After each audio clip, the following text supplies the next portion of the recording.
This is Matrix Lloyd 2 and 2, and I'm reviewing Spider-Man number 3, the J.J. Abrams, Henry Abrams book. I gotta say, after a huge delay and going back into it, it feels like it's kind of rushed. Like they were going in one direction when I was reading it and when I was enjoying it, and now it's in a completely different direction. Where it seemed to be isolated with just about to do with Spider-Man and then Mary Jane dying, and then Ben, Spider-Man's son, like having the powers and then becoming Spider-Man at 15 years old.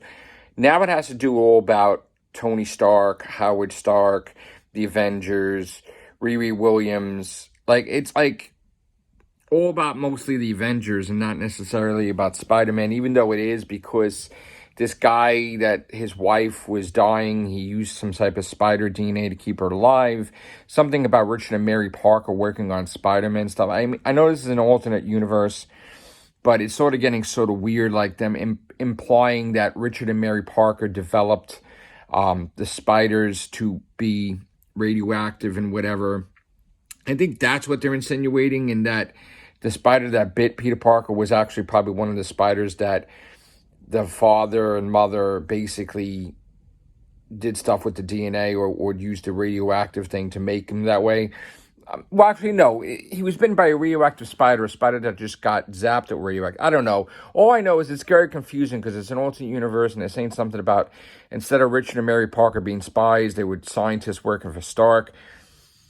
You lost me.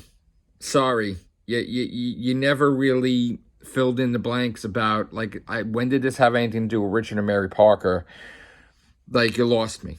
And now it's all about Tony Stark. Tony Stark. I mean, you're watching the movies too much where, Tony Stark is helping Spider-Man in the MCU. Like, you lost me. And then Spider-Man is a prisoner, and then they're doing stuff with his blood, and the woman that's the wife is becoming more and more of a spider, and she's cursing at him for that she's ugly and she's a creature, and he's saying in order to stabilize her, he needs the kid's blood.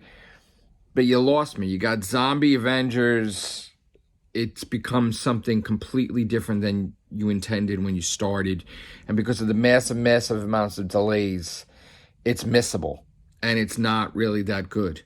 So you lost the plot. Like, if you're going to do a book, J.J. Abrams and Henry Abrams, you got to finish it and see it through. And you can't leave it delayed for weeks or months, because then when people go into it, it better be above average. Because if it's not above average, then you're going to hear about it. And this is definitely a hodgepodge of, I don't know what the hell this is. All right, take care. Bye for now.